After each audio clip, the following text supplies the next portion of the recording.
বিয়ে মানে কি শুধু প্রি ওয়েডিং শ্যুট, মেহেন্দির সঙ্গীত, নাকি বিদেশে হানিমুন?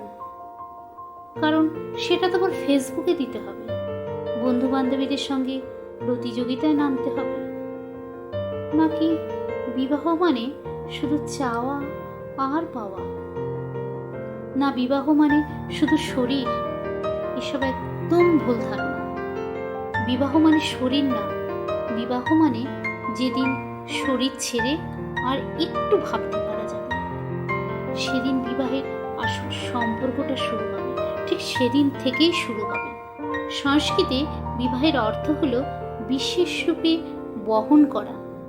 সুতরাং বিবাহ হলো দুটি হৃদয়ের বন্ধন।